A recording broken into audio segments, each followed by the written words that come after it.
Assalamualaikum warahmatullahi wabarakatuh.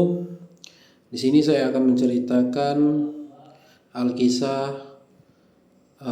cerita lengkap Legenda Batu, Sejelita yang Angkuh. Alkisah di sebuah desa di sepanjang aliran sungai Batang Merangin. Hiduplah seorang janda tua miskin bernama Mak Unang bersama anak perempuan tunggalnya yang bernama Intan Juwita. Intan Juwita adalah gadis yang luar biasa dan cantik. Kulitnya putih bersih, rambutnya hitam legam terurai, dan parasnya menawan. Sayangnya, kecantikan fisiknya tidak selaras dengan hatinya. Intan sangat egois, pemalas, dan sombong. Ia selalu menolak membantu ibunya yang bekerja keras, memotong karet, dan mencari kayu bakar di hutan.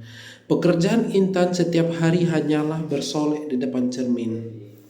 Suatu hari, ada pasar kalangan, pasar mingguan, yang diadakan di pusat dusun. Intan ingin membeli bedak dan kain baru. Ia memaksa ibunya untuk mengantarnya dan membawa uang hasil tabungan Mak Unang berbulan-bulan. Saat bersiap-siap, Intan memakai pakaian yang paling indah, sementara Mak Unang memakai baju yang sudah koyak dan compang-camping.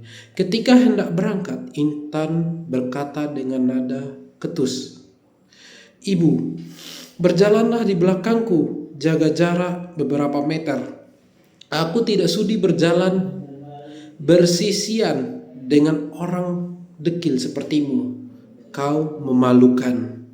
Dengan hati yang teriris, Mak Unang yang sangat menyayangi anaknya, terpaksa menuruti perintah itu. Sepanjang jalan menuju pasar, kecantikan Intan menarik perhatian orang-orang desa. Banyak pemuda yang mendekat dan bertanya kepada Intan, "Wahai gadis cantik, siapakah wanita tua yang berjalan di belakangmu itu? Apakah dia ibumu?" tanya seorang pemuda. Intan menjawab langsung, membuang muka dan menjawab dengan lantang, "Tentu saja bukan. Dia adalah pembantuku yang baru kubeli untuk membawakan barang-barangku." Mendengar hal itu, Mak Unang masih mencoba menahan air matanya. Namun sepanjang perjalanan, setiap kali ada orang yang bertanya, Intan selalu memberikan jawaban yang sama, "Dia pembantuku dan dia budakku." Puncaknya adalah saat mereka hampir sampai di gerbang pasar. Seseorang bertanya lagi dan Intan menjawab dengan nada menghina, "Dia hanya perempuan tua minta-minta yang kupekerjakan." Hati Mak Unang hancur berkeping-keping. Rasa sakit sebagai seorang ibu sudah mencapai batasnya.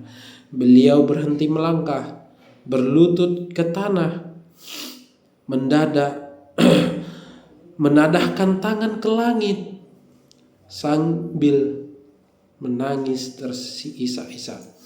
Beliau berdoa, "Ya Tuhan yang maha mendengar, jika dia bukan anakku, ampunilah hambamu ini. Tapi jika dia benar-benar adalah darah daging yang kulahirkan dari rahimku sendiri, hukumlah dia atas kedurhakaannya yang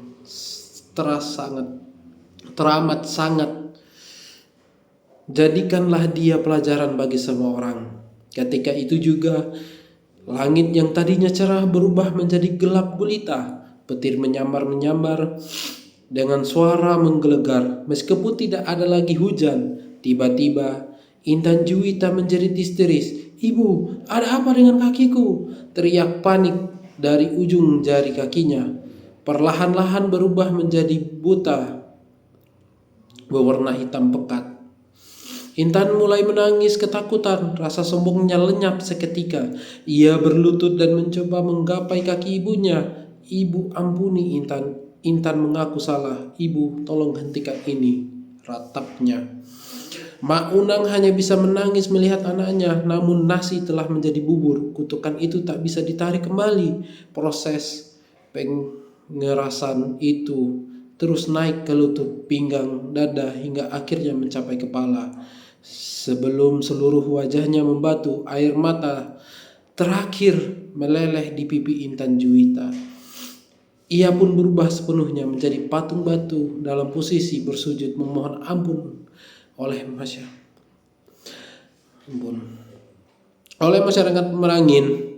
Batu kedurhakaan ini disebut sebagai batu larung, batu yang dihanyutkan atau mengeras karena sumpah, yang menjadi pengingat abadi bagi anak-anak di tanah Merangin agar selalu menghormati orang tua.